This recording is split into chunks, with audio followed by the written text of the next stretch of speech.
बहुत अच्छे।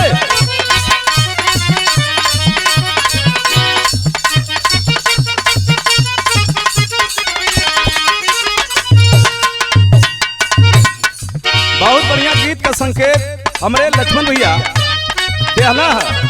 कौनो मेहरारू अपने मर्द से कुछ कहत है का कलश मास्टर राजा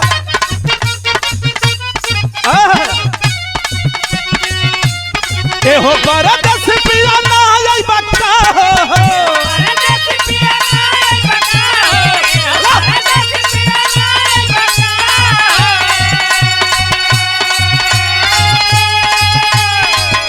और ए हो बरद से पिया ना आई बक्का हो खचने लगिया खचना गई बक्का हो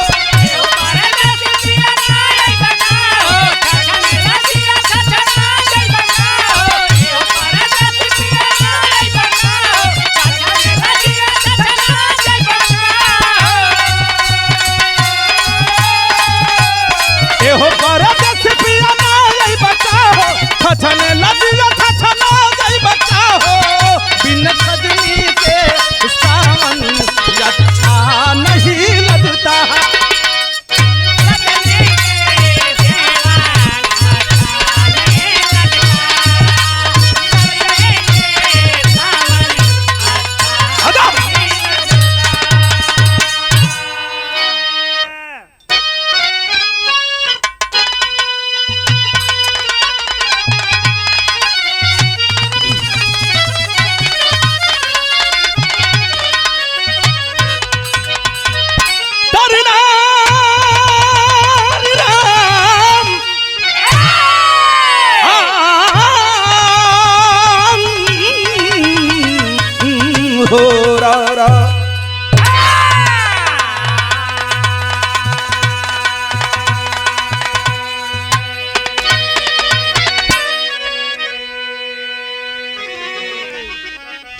एक ऐसी चर्चा जो साल नहीं बीतता, एक ऐसा प्रदेश उत्तर प्रदेश का जिला है जिस जिले का नाम हाथरस बताया गया।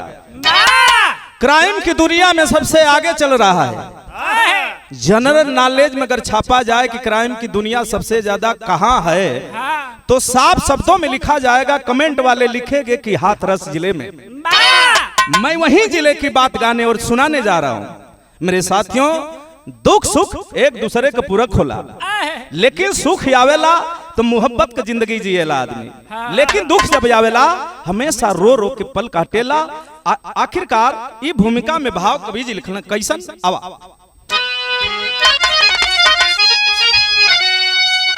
अंधविश्वास में जो फंसा साथियों उसके जीवन का विकास रुक जाता है। चोरी हत्या छिनैती डकैती करे अपने करनी के कारण वो झुक जाता है।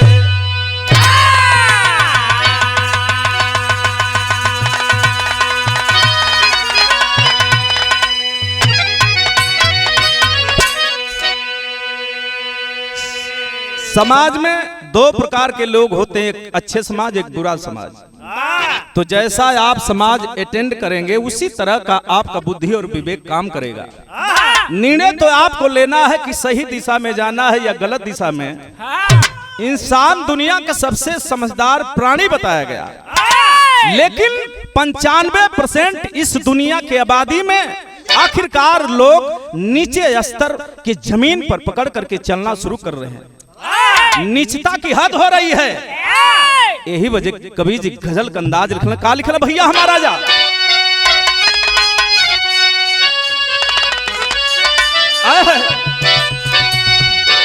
अरे इतने करीब, अरे इतने करीब आके दगा दे गई मुझे। बहुत अच्छे।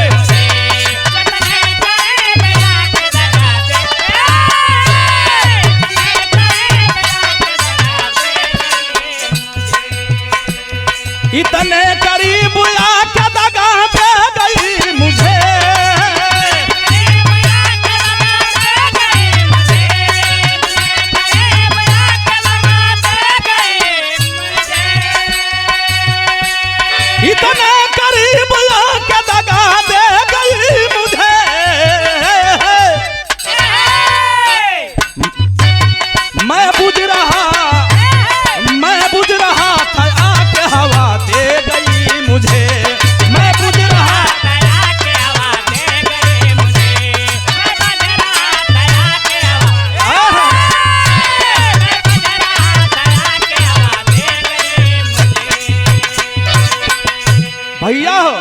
दुनिया के देख कवि जी बहुत बहुमूल्य लाइन लिखना। का लिखना भैया हमार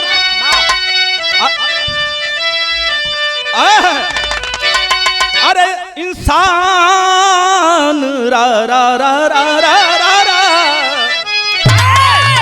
अरे इंसान आज बिल्कुल हैवान हो गया।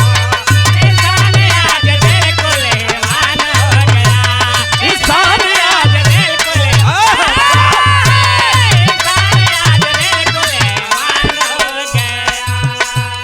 इंसान आज बिल्कुल हैवान हो गया।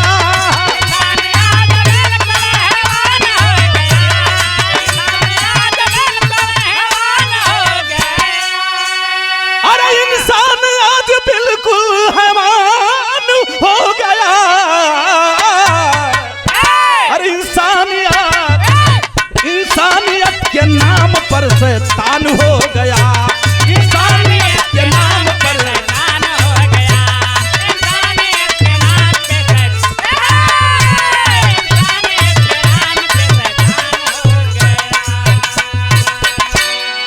भैया हो इहमे से कहानी के शुरुआत लगल कवि जी बहुत बढ़िया कहानी में भाव लिखना। का लिखना राजा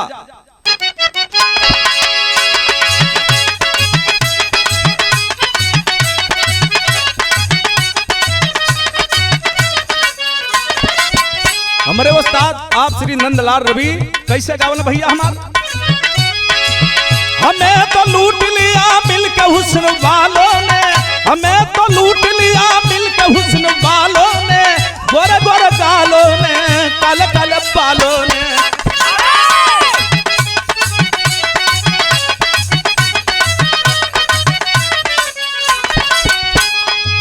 उत्तर प्रदेश रा रा रा रा उत्तर प्रदेश हाथ रस जिला चर्चा में। उत्तर प्रदेश हाथ रस जिला चर्चा में। दिन पर दिन फंसा क्राइम वाला पर्चा में।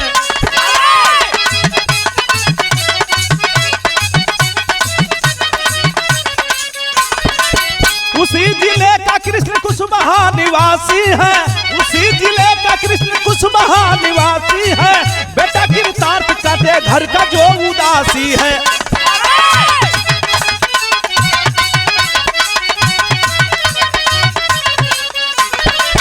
पढ़ाई कर लो बेटा बाबूजी समझाते हैं। पढ़ाई कर लो बेटा बाबूजी समझाते हैं। हॉस्टल सुविधा वो कॉलेज तब भेजवाते हैं। भैया बगल में ही बढ़िया कॉलेज डीएल पब्लिक स्कूल है। बहुत बढ़िया स्कूल नामी ग्रामी है एरिया में बहुत नाम है। आखिरकार बाबू का सपना कि एम में अगर अपने बचवा का नाम लिखा देती तकदीर और तस्वीर बदल जाई। लेकिन जब फीस चलना कि साल भर जौन बा की 1 लाख रुपया लगई मजदूर आदमी सोचे लगला। फिर भी आखिरकार है भैया दोनों प्राणी अपने में बतियावत में विचारत में भले गहना बिका जाई भले खेत बंधक रखा जाई लेकिन अपने बचवा के पढ़ावल जाई। कृतार्थ भी मन बनाया है पढ़ने के लिए। पढ़ने में बहुत तेज है तराक है। बाबूजी नाम लिखवा देना। जब बाबूजी नाम लिखवाना भैया हो स्कूल में तो एगो तर्ज लगल। क्या बात है बहादुर हो।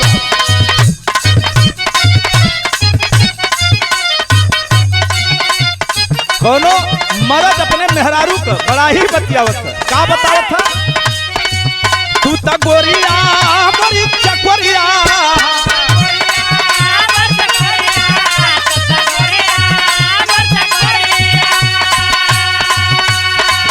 मोरी गोरिया तू चकोरिया। मोरी गोरिया सिंगारवा सजाई चले लू चल मस्तानी मस्तानी। मोरी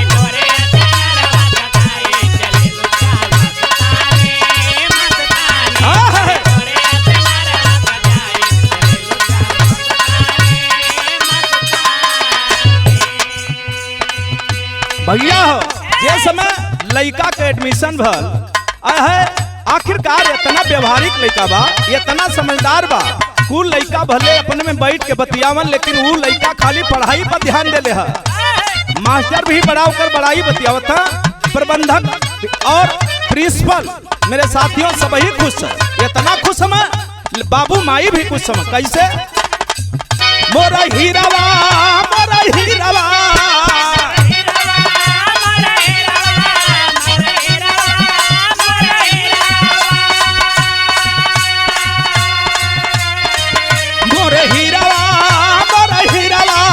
मोरा हीरावा करत बा पढ़ाई बड़ाई पूरा गाँव करता हो मोरे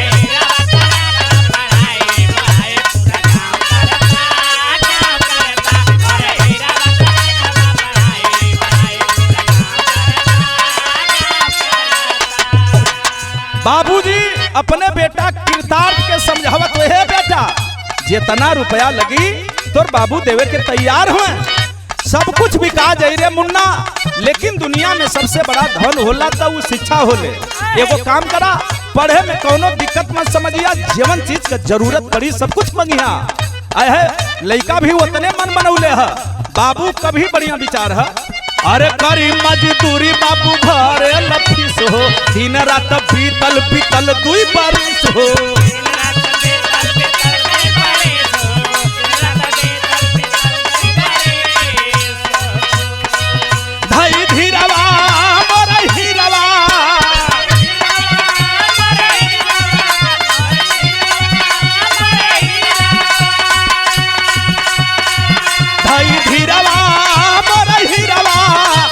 धीरवा करत बा पढ़ाई लड़ाई पूरा गाँव करता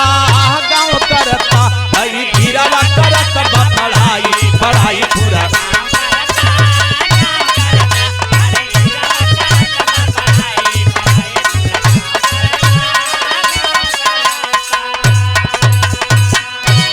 गांव क्षेत्र में चर्चा बा कि फलाने का लड़का कृष्ण कुशवाहा का लड़का बड़ा तेज बा पढ़े में। कुछ लोग जरे वाला कहना रे उ केतनो पढ़ी उ गदहा है पढ़े में, तेज कैसे हो जाई। लेकिन कुछ लोग जे सपोर्टर बा कलश की नहीं बहुत विद्वान लड़का है, लेकिन पढ़े वाला केहू के बात के ध्यान ना देला, वो अपने काम पर निरंतर ध्यान देला। वैसे ही लड़का मन लगा के पढ़त था। बड़ी चर्चा का विषय है, 1 साल ना बल्कि 2 साल लगातार पास हो गल बढ़िया नंबर से। अब तब बधाई विद्यालय से आवे लगल, बाबूजी बहुत खुश समय। आखिरकार ये भैया रुपया पैसा जमन लगे लड़का के दे पढ़ावा लिखावा समय कटत था। लेकिन भयल का एक दिन अपने बचवा के बाबूजी समझावत हूँ, का समझौना टेरी में भाव लगल भैया हमारा जा।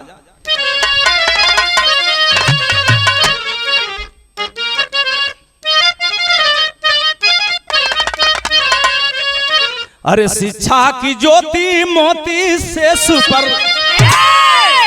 अरे शिक्षा की ज्योति मोती हो,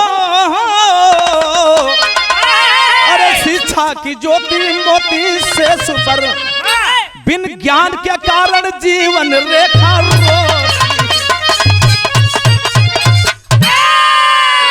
भैया हो। दुनिया में सबसे बड़ धन बाबू समझावत हो अपने बेटवा के बेटा पढ़ला। ये दुनिया में सबसे गरीब उहे होला जकरे पास शिक्षा का अभाव। पढ़ ले बा बेटा, यह दुनिया का सबसे बड़ अचल संपत्ति है। लड़का हंसत बाबू, अब ये भी हमारी पर संदेह करत हुआ, छोट है लेकिन बड़ बड़ बात करत है। 2 क्लास में पढ़त था, एरिया में चर्चा है। आखिरकार ए भैया आगे का भले को तर्ज लगल, मास्टर कम तर्ज जा जा।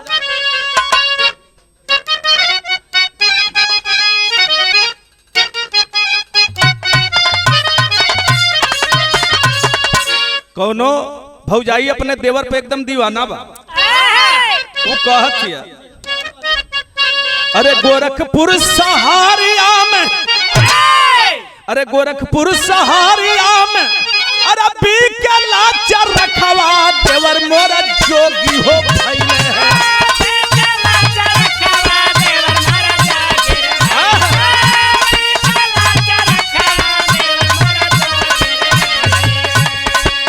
गोरखपुर सहारिया में पी के लाचार रखवा देवर मोरा जोगी हो भइले, चरखा हो मंगा दाल हरे चार देवर मोरा जोगी हो भइले, चरखा हो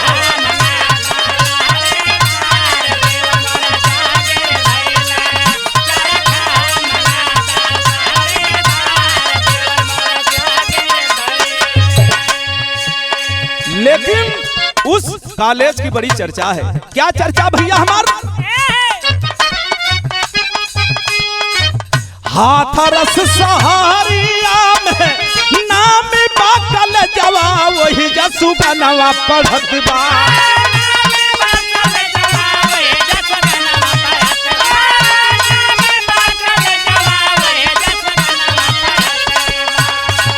हाथरस सहारिया में नाम बाकल जवा वही जसु बनवा पढ़त बा।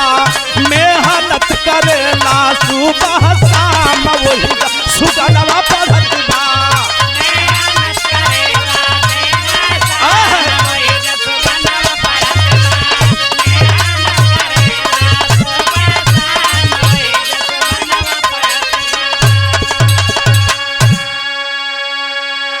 जीवन लड़का हो भैया, अपने परिवार के मुसीबत और गरीबी समस्या पर विचार करिए, अपने इतिहास पर विचार करिए, ओकर विकास होखल तय हो भैया। अच्छा तो ये दुनिया का फार्मूला बा, जो अपने इतिहास को नहीं जानता वो जीवन में कभी विकास कर ही नहीं सकता है। बचवा समझता कि बाबू हमार प्राइवेट काम करेले, मजदूरी कह के रुपया पैसा भेजल, तो हमार जिम्मेवारी है कि मन लगा के पढ़ब हो भैया। आखिरकार पूरे स्कूल में टॉप करत था लड़का वो। कृतार्थ नाम है तो काम भी कृतार्थ की तरह है। बहुत सुंदर प्यार स्नेह भाव सुंदर वो लड़का बा, के ना माने हो भैया। तेज समझदार सुंदर के सब ही मानेला, वैसे ही वो लड़का का बड़ी चर्चा बा एरिया में, क्षेत्र में, जवार में। आखिरकार भयल का आगे भैया हमारा बा। अरे पूरे स्कूलवा में बचवा के नामा हो, पूरे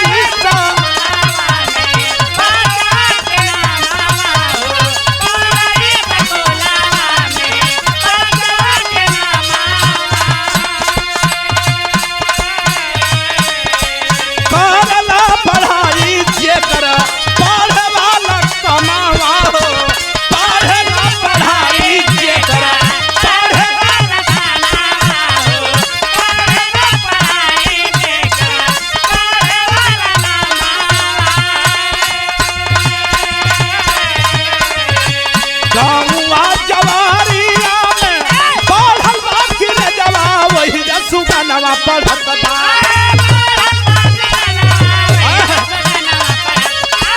पढ़ल बाकी रे जवा गौवा जवारिया में, पढ़ल बाकी रे जवा वही सुगनवा पढ़त बा। मेहनत करेला सुबह शाम वही सुगनवा पढ़त बा। मेहनत करेला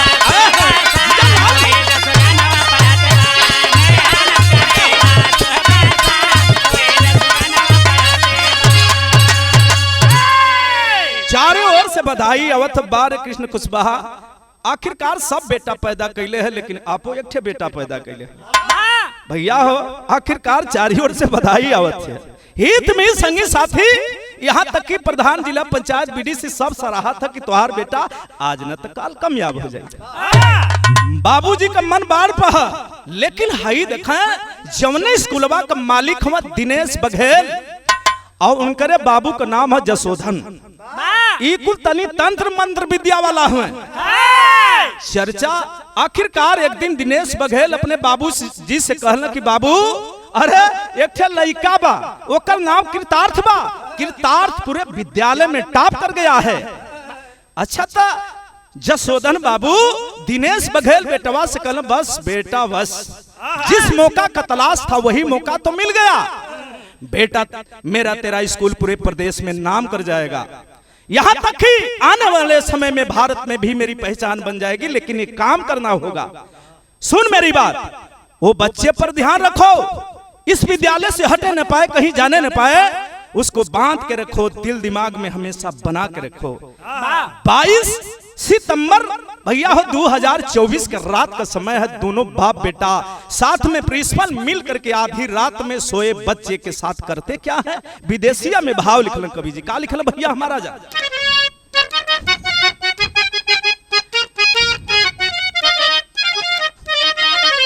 कि 12 बजे रात आके, कहे 12 बजे रात आके, अरे पापी तब घातिया हो, अरे जबरी उठाई लहल सुन बेईमानवा।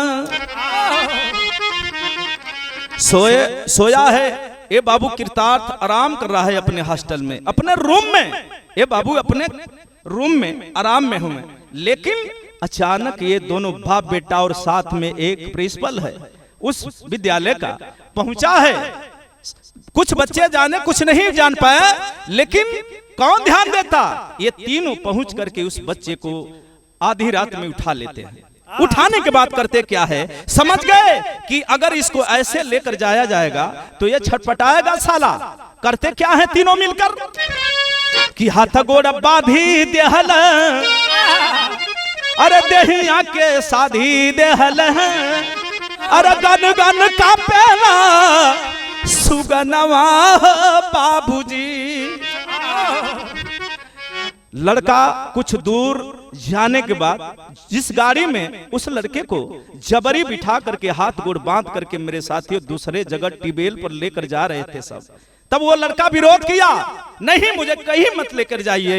इस पर तीनों मिलकर उस बच्चे को इतना मारे अधमरा कर दिए कि अखिया के फोड़ी दहना, कि अखिया के फोड़ी दहना, अरे गोड़वा की तोरी दिहल, अरे खूनवा में सनी गए, अरे बदनवा बाबूजी।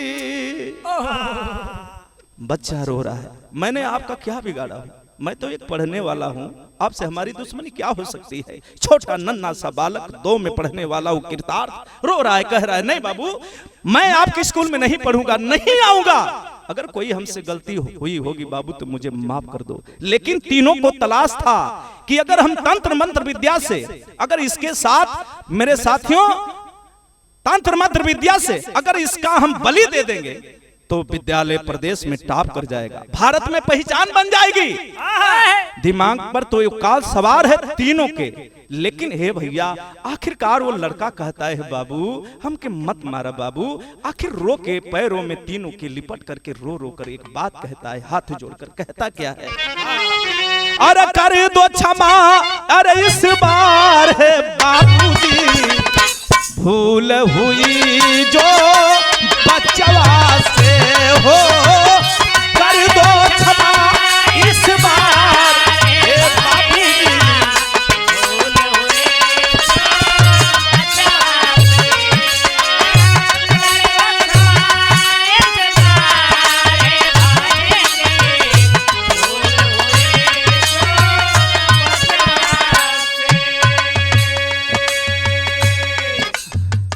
गिर के चरण में रोवा तुम्हारा,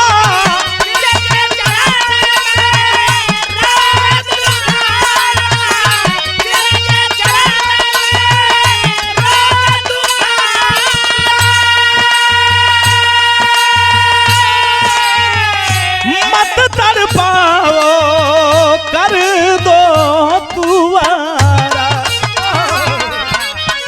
गर्दन दबा के दिए मार है पपिया भूल हुई जो हीरावासी। तड़प रहा है लड़का, कहता है बाबू अरे मुझे क्यों तड़पा रहे हो, मुझे क्यों मार रहे हो, मुझसे आपकी दुश्मनी क्या हो सकती है, मुझे मत मारो बाबू, मुझे मत मारो बाबू, लेकिन मारना है, मारना ही है बाबू तो मुझको जान से मार दो, मत तड़पाओ। यहाँ कौन देखता है, आप तो बाहुबली हो, आप लोग पैसे वाले हो, नेता मंत्री सबसे आपकी पहचान है साहब, आप मार दीजिए इस बच्चे को, मारने से ही आपका भला होता है तो मार दीजिए, मुझे मंजूर है। इतने बचवा कलश हो बाबू, जबरी तीनों मिल के गर्दनिया मिड़ोर के छतिया पर दबा के घुटनवा से ए बाबू हथवा गोड़वा तोड़ के गर्दनिया तोड़ के और बचवा के और लइकवा के जबरी मुआ दे, मर गया बालक। अब तो विचार कर रहे हैं कि कैसे रास्ता निकलेगा, कैसे हम लोग बचेंगे। मेरे साथियों 23 सितंबर को सुबह 5 बजे के टाइम को बाबूजी को फोन आता है कृष्ण कुशवाहा को। आप कृष्ण कुशवाहा बोल रहे हैं? हाँ मैं कृष्ण कुशवाहा बोल रहा हूँ। कृतार्थ आपका बेटा बुखार से तप रहा है। जब इतना बात सुने हैं बाबू, माई जैसे हो भैया पानी के बिना मछली तड़पे ले, बाबू माई तड़पे लगला अपने बचवा से मिले बदे। सोचे लगल जितना जल्दी हो सके अपने बेटवा से मिलल जा, बड़ा होनहार हमार बेटा बा। ये सोचत हो कि हमार सपना सब कुछ खत्म हो जाए का। मेरे साथियों, माई और बाबू दोनों आखिरकार तैयारी कैलन तो भयल का पहपट में भाव लगला जा।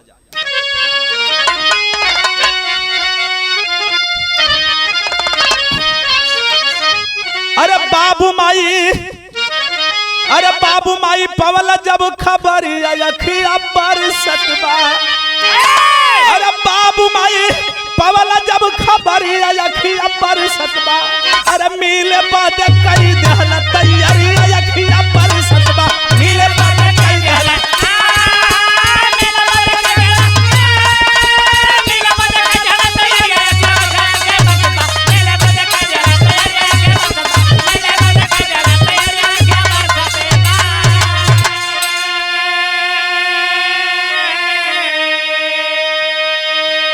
भैया हो।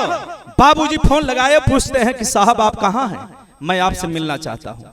जब तक मैं नहीं आऊं कहीं दवा उपचार के लिए मत लेकर जाइए। लेकिन जिस पते पर वो सब बताए थे कि हम लोग यहाँ हैं, वहां लोग जब ये माई बाबू जब पहुंचला ये बाबू तो आखिरकार ये दिनेश बघेल, अरे साथ में जसोधन, जो दिनेश बघेल प्रबंधक था उसका पिता, ये जसोधन जो तंत्र मंत्र विद्या वाला था, ये भी था साथ में। लेकिन नतीजा का निकलल भैया हो बाबू, आखिरकार वहां सब नहीं मिले। माई बाबू आखिरकार सोचे लगल, समझे लगल कि ये लोग गईलन कहा। फिर फोन लगाते हैं बाबू कृष्ण कुशवाहा दिनेश बघेल के नंबर पर, तो होता क्या है। अरे फोन लगा के पूछे बाबू, अरे कहवा लेके जाला हो। छाती पीट के रोवे माई, अरे अब सगुन बुझाला हो। माई रोवतिया, कृतार्थ का माई रोवतिया, हे स्वामी हमके तो कुछ गड़बड़ लगत है स्वामी, जितना जल्दी हो सके हमरे बेटवा से मिला दा, हमरे हीरवा से मिला दा। माँ रो रही है, एक बच्चे से मिलने के लिए तड़प रही है। अरे पीछे पीछे, अरे पीछे पीछे, अरे घूमे न सहरिया अखिया बरसत बा। अरे बीच राह में मिल गए अनरिया अखिया बरसत बा। भैया हो कई जगह पता जब बताए, और ये लोग भैया हो पागल की तरह अपने बच्चे को खोज रहे हैं। माई बाबू खोजत में अपने बचवा के, लेकिन अचानक एक गाड़ी जिस पर भाजपा का झंडा लगा था, मेरे साथियों, गाड़ी सामने रुकती है। पहचान जाते हैं बाबूजी, ये तो दिनेश बघेल की गाड़ी है, ये प्रबंधक की गाड़ी है। गाड़ी को हाथ देते हैं, सामने अपने मोटरसाइकिल को खड़ा कर देते हैं। गाड़ी दोनों तरफ से रुक गई, रोड जाम हो गया। गेट जब खुलता है, माही जब अपने हीरवा अपने बचवा के देखल सो भैया कांपे लगल, गनगन गनगन कापत है। माही जल्दी से दौड़ के अपने बचवा के गोदी में उठावत है। आखिरकार बच्चा भारी शरीर का न हो भैया, उठत ना हा। अब नान सा बच्चा नानबा, 2 में पढ़े वाला लड़का 9 वर्ष का लड़का है, कोई 11 वर्ष बताता है। गोदी में उठावत है। माई कलश के का हो, अरे जल्दी उठावा हमारे बेटा के, जल्दी उपचार बदे दवाई बदे ले चला हॉस्पिटल में। स्वामी देरी मत करा, स्वामी देरी मत करा, नहीं बात बिगड़ जाए। क्या मालूम है माँ को कि बात बिगड़ गई है। माँ सोच रही है बेटा हमारा जिंदा है। भैया हो इधर तीनों दारू से एकदम दारू में धूत हैं। इन लोगों से पूछा जा रहा है लेकिन कुछ बता नहीं रहे। भैया हो आल्हा में कवि जी भाव लिखलम, माई का हाल का बा।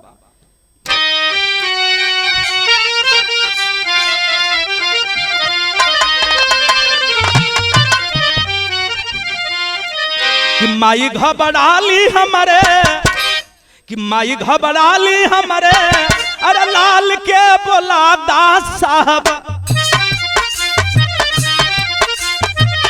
कैसे बीमार पड़ल हीरवा हो हमार।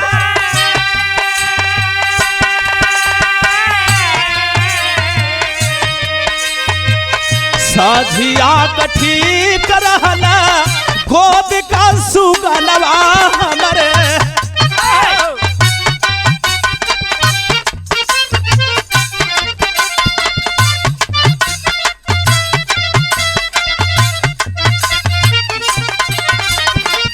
बेटवा के देख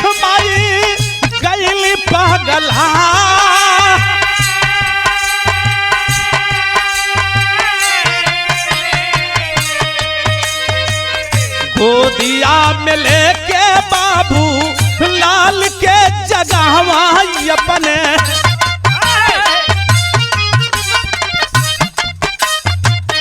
आखिया के खोला तान हिरवा हो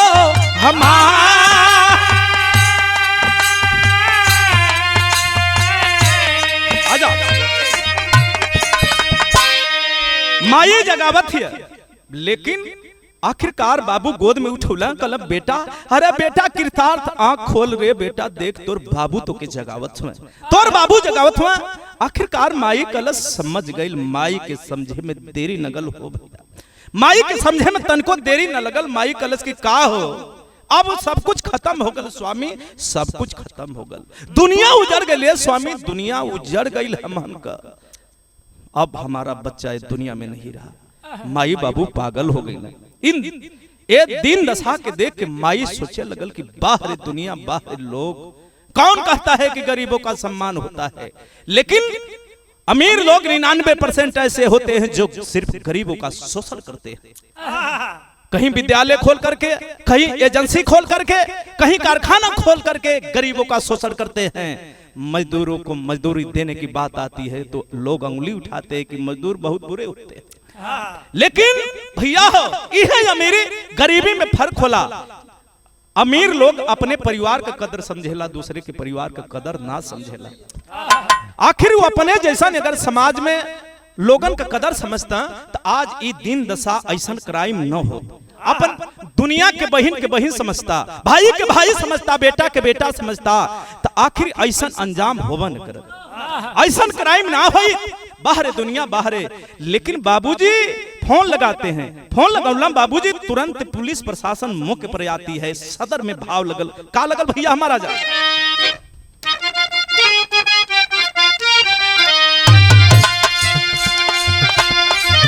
अरे बाबू माई रोवे रोवे बन का पताई,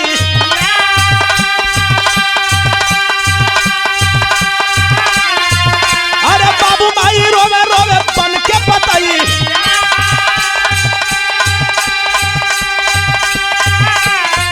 अरे थाना पर फोन बाबू दी हलन लगाया।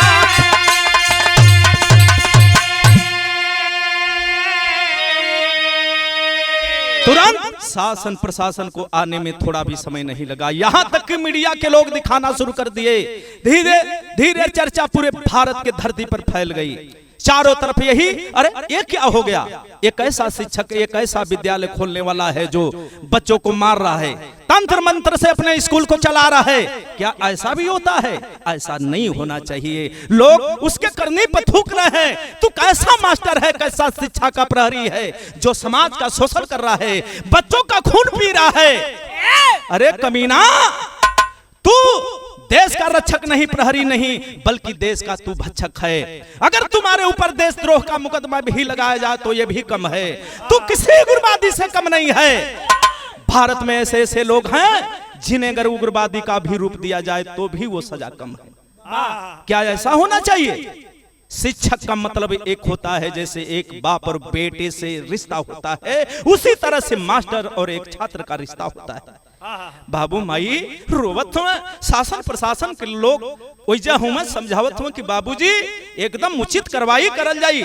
लेकिन कृतार्थ का बाबू कहना कि साहब हमारे बेटे के मर जाने का मुझे कोई गम नहीं है, लेकिन अभी भी इस विद्यालय में एक नहीं हजारों हजारों कृतार्थ पढ़ रहे हैं। अगर सभी बच्चों के साथ ऐसा होगा साहब तो कैसे लोग सदमा बर्दाश्त करी, कैसे लोग बर्दाश्त करी हैं? मामला तो 2 बच्चों की हत्या करने का, लेकिन मिला सिर्फ एक ही हत्थे चढ़ा। बाबू कहना सबके सामने, ए साहब हमारे एक इच्छा है। खड़ी लाइन में भाव लगल, का कहला?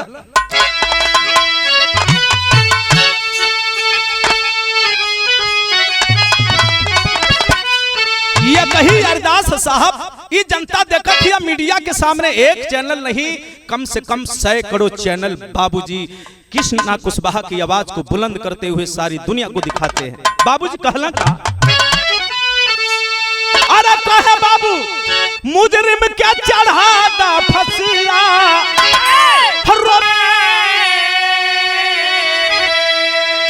भैया हो, उस गाड़ी को भी सीज कर दिया गया जिस पर भाजपा का झंडा लगा था। हम किस सरकार को कहेंगे जो सरकार इस कार्यकाल में है, वर्तमान में है? सवाल करती है उससे जनता।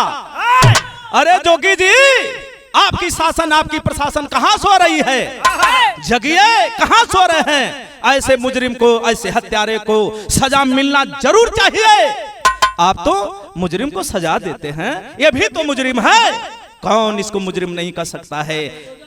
आपका बुलडोजर चलता है, आप क्षण में फैसला लेते हैं, पकड़ा जाता है, 4 लोगों का इनकाउंटर होता है, सिर्फ एक का टारगेट पर सिर्फ ये सरकार किसको किसको कर रही है सारी जनता समझ रही है। लेकिन मैं एक कलाकार होने के नाते, मैं भी समाज का शुभचिंतक हूं, मैं भी चाहता हूं कि आपके द्वारा सही निर्णय लिया जाए कि ताकि आप इस प्रदेश के राजा हैं। अगर आपका निर्णय सही होगा तो पूरी जनता खुशहाल होगी। इसलिए कहना है, कह शिक्षा का प्रहरी आज भइल व्यवसायी, अरे कारा लूटा हंसी कर धान का उगाही।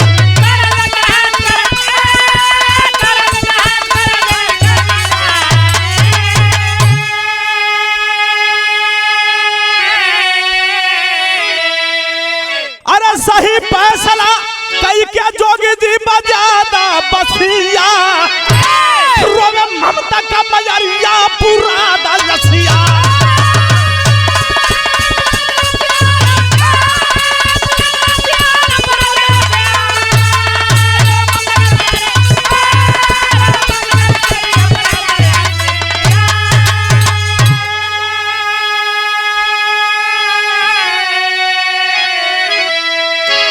अभी भी छानबीन जारी है। 26 तारीख तक मैटर साफ हुआ कि 5 लोग शामिल थे। अभी भी कार जारी पर है, प्रगति पर है। 5 लोग मेरे साथियों, इसमें नामजद 3 लोग थे, जो दिनेश बघेल, जसोधन और एक प्रिंसिपल। 3 लोग उस कार्य को अंजाम दिए थे। लेकिन कौन कौन इसमें बेहुदा सहयोग किया था? कमीना, कमक, हरामी भी कहा जाए तो कम है। अरे तुम्हारे पी पास माँ बहन बेटी है, क्या तुम्हें दया नहीं आई? यही बदे कहल गल भैया हो बाबू, ये दुनिया और इस समय कब का कर दे कोनो पता नहीं बा। यही बदे सबके सुधरला से पहले अपने सुधरे की कोशिश अगर सब कह दे तो दुनिया सुधर जाए। जोगी जी, आपका न्याय कहां है?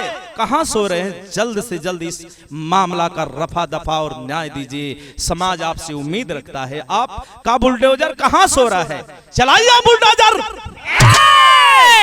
ऐसे ऐसे हरामी, ऐसे ऐसे हरामजादों को, कमीनों को जीने का कोई अधिकार नहीं है।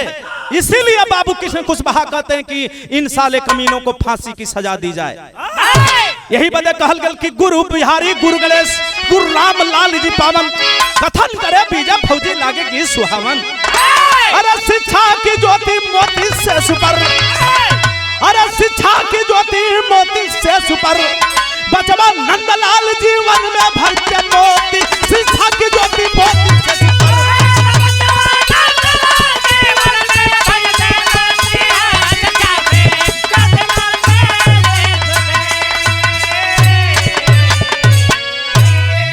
नमस्ते, प्रणाम।